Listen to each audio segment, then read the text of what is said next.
Giants and Broncos, your favorite game of the week. What a wild roller coaster. Could have watched this game the way that I did with you in the room as we were all watching it yesterday. An honestly asinine football game. There's nobody more pissed off about the poor football that happened in this game in the fourth quarter than this man sitting next to me. So I can't wait to ask him what was your stat that told the story here. But before we get to that, the top 5 graded players that we have for the Denver Broncos who got the dub here on Demaryius Thomas Day. So you love that feel-good part of it. You really do. Offensive tackle Mike McGlinchey an 85.3. Linebacker Justin Chernod an 83.2. Offensive guard Quinn Miners a 76.8, wide receiver Marvin Mims Jr. a 76.1, and then offensive tackle Garrett Bowles rounding it out with a 73.8. Bo Nix in this one a 68.1. On the Giants side of things, cornerback Cordell Flott an 89.7. Defensive tackle Dexter Lawrence an 83.0. Wide receiver Wan'Dale Robinson a 75.9. Offensive tackle Andrew Thomas a 70.5. And the defensive tackle Roy Robertson Harris a 68.9. Jackson Dart in this game a 49.1. Dalton! What was your stat that told the story? I think more than any one stat, because the Broncos just did it again to a greater extent than they did in Philadelphia. This game just turned into complete nonsense. Complete nonsense. I mean, starting from the Troy Franklin deflected touchdown to the Theo Johnson deflected touchdown to the Jackson Dart interception to what else am I missing in there? Just Denver being back in the game, to the PI that basically gave the Giants a touchdown. Oh, my gosh. Missed tackles. No, it was the roughing the passer before the PI. Oh, the roughing the passer, and then the PI. So much happened in the last, 10 minutes of this game. I mean, 33 points in the fourth quarter is the second most ever scored in a single quarter in NFL history. Is it the most in the fourth quarter? I don't know. I know it's the second most in any I know quarter? It's the second most in any quarter. Wow. I don't even know how to describe Why does all the wacky stuff happen in the fourth quarter? Feels like that happens, right? It's urgency. I know. But honestly, then fans would be like, well, why don't you just be urging all the time? I know it's hard. It's tiring. What if we had 3 hours of adrenaline on through all 3 hours of this show? I got to get a break. I got to get a break in somewhere. Nah. Usually the Jet game, but but I mean, the Jet game gives you new life. Maybe in the draft. Listen, good news. We're still in line for the first overall pick. Good news there. Anyway, no, you just look at this Denver team, and now they're just going to do this every week, I guess, where the Denver Broncos are going to play the most maddening, entertaining game of the week, right? We saw it against Indy. We saw it against Philly. I cannot imagine the just collective blood pressure of Denver Broncos. Actually, we have one here in the building with Mason Cameron. Just the collective blood pressure in Denver. I'm sure they have some ways to fix that. But either way, just wackiness all the way around. The Broncos. We were watching the game. I don't remember what. I think it was the Cortland Sutton catch at the sideline to put him in field goal range. Oh yeah. And Mason just goes, that was his reaction. He didn't know what else to do at that point. There was a celebratory. By that point, there was no more words. But you look at the Broncos in this game, and there's all 33 points in the fourth quarter. They were horrible through the first three quarters. 3.8 yards per play. 3.8 yards per play in the first three quarters. 7.8. Doubled it in the fourth quarter. Sure. And Bo Nix even said this. He was like, yeah, once we scored that first touchdown, I think it was something along the lines of once we scored that first touchdown, he's like, oh yeah, we remembered how to play football again. I'm like, clearly, all of a sudden, you got 33 in you in about 12 minutes. I mean, it's just what the missed extra point, forgot about that actually made the difference in this game. Yeah. Just one of the wildest, most nonsensical fourth quarters I've ever watched. I can't even say anything about the first three quarters, really. Just ridiculous. I'm not going to lie. I don't really think that you take anything from this game. I don't think this is a game that you take things from. And right? that's the craziest part. Because the first three quarters were so different, and they were so, I would say, disappointing is probably the word for both teams. Just a lot of missed execution, not a lot going on in the game. The Giants were obviously hanging tough and playing well on the road. A 3-score lead. But I'm saying, once we sort of got into where anyways. I think if you're the Giants, aside from the hurt of actually losing the game, you look at the whole game once it all calms down and go, all right, we can really play here. They beat Philadelphia already. I don't think that it was a question. The Giants are better than they were a month ago. Significantly better. I agree. Absolutely. I mean, the Broncos, I think, that's the craziest part about it is even the Giants. I was looking this up. Like, even the Giants, for being up as big as they were in this game, their drive chart was punt, touchdown, punt, punt.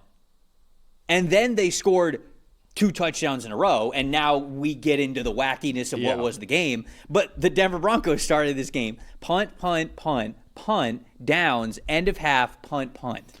I just think the craziest part is on the Broncos side, where you actually could realistically look at this and go, "It's just another Bronco game." At this point, that's just where we're is. at with them. At this point, it's unbelievable. Like it is. Yeah. I don't want to harp too much on it. The officiating on that Giants last drive just left a bad taste in my mouth, man. I can't remember what yard line the Giants started on, but there were 49 penalty yards that, in my opinion, should not have been called. Either of them. The pass interference one against Riley Moss, certainly. He can't play it better. He cannot play that play any better. Okay, you want to be like, oh, yeah, he touched him. Of course he touched him. It's football. He got his head around. He didn't make forcible contact when the ball was getting there. He was in phase the way that he needed to. You cannot play that ball any better. And you awarded the Giants the ball on whatever it was, the 3 or 4 yard line, whatever. Like that, being a ref is such a difficult job, and I don't even like commenting on officiating. But that last drive truly took over the game.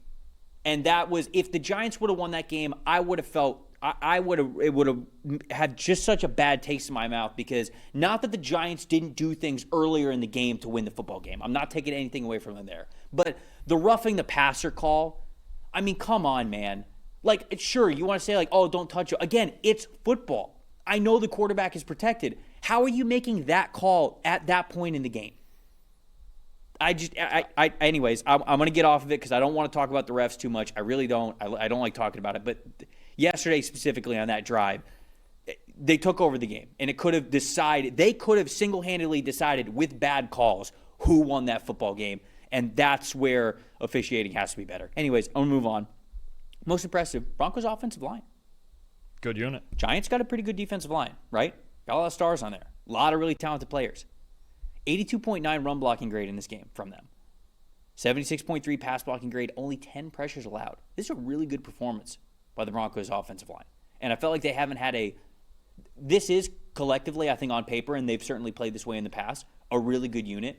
They haven't quite played to their potential, in my opinion, consistently throughout the 2025 season. This was a great game from them. This is a really good game from them at home to play really well against a really good defensive line. I thought they did a great job there. And then most disappointing for me is just R.J. Harvey. I know he caught the touchdown, but 2 targets, 1 catch for that 1 touchdown, which meant a lot. I don't want to take anything away from him there, but 56.3 rushing grade, 4 carries, 0 yards. I just felt – and then he had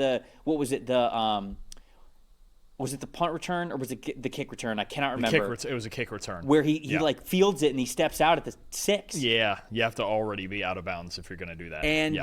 And it just was not a good game from him, and I've been waiting for him to be a little bit more of a explosive and difference-making part of the offense. And he has at times this season, but I thought it'd be a little bit more from him, so it was just a little disappointing for somebody who I liked him a lot coming out of the draft. I think he's got a lot of potential, and I think he can still obviously be good, but I've got high hopes for him, and so I just felt like it was a letdown of a game from RJ Harvey. Yeah, most impressive for me. I'm actually, of all the things we've talked about, the one thing we haven't mentioned, the gas was being poured early in the fourth quarter, the first 9-10 minutes. The match got lit when Justin Stranad got the interception of Jackson Dart. Because, look, the Giants, at that point, what a play. About 5 minutes left. They're still up 10, and they have the football. Right. Even if on 3rd and 5, even if you punt it away. Right. You feel pretty good. You feel pretty good. That was the one play in Stranad to me, actually, out of all the nonsense we saw.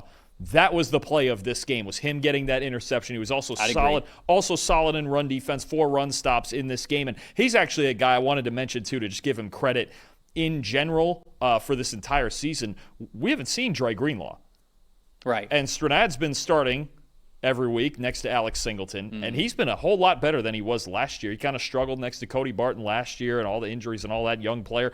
He's got at least an 80 PFF grade in 4 of his 7 games this season. Where would they be at linebacker without him? Because the whole idea coming into the year was Greenlaw and Singleton, and Justin Stranad's really taken a step up in his development this year after really – he went through it last year. Last year was tough for him. He's gotten a lot better this year. Was he Mr. Irrelevant? I thought he was. Was he? Because didn't Tampa draft him? No. Who am I thinking of? Not sure. There's He was a 5th-round pick. There's not very many of those. No. He was a 5th-round pick. Who am I thinking of? I don't remember. Got to look it up. I'm mixing him up with somebody, but he did. He had a fantastic game, and he's been great for them this season. He's been a key part for them. And Dre Greenlaw, practice window opened up. Did I see that correctly? Not sure. Too busy watching Stranad tape. Might not need him. All right, now I got to make sure because I said it on the show. Suspense is killing us. Wait, Dre Greenlaw played in this game. Did he play in this game? He did. I don't think he played a ton. Yeah, he played. No, I got an action shot of him right here. Oh wow, was it his first game back then? It would have been his first game back. Yeah, Okay. debut against the Giants. Because I swear I saw that. I was like, I thought he was coming back. Oh, okay. All right. Good call on that one because like I said, Singleton's been really good all year. Stranad's been really good all year. Let me see. But Dre Greenlaw getting in the mix with those guys playing well, I mean, you need a depth. You need a rotation of linebackers anyways. Absolutely. So, okay, yeah, 21 snaps in this game. Okay, yeah. there we go. So they're getting him back into it, the swing of things. But I love Greenlaw as well. So the linebackers playing well without him just really bodes well towards what they're able to do in the future.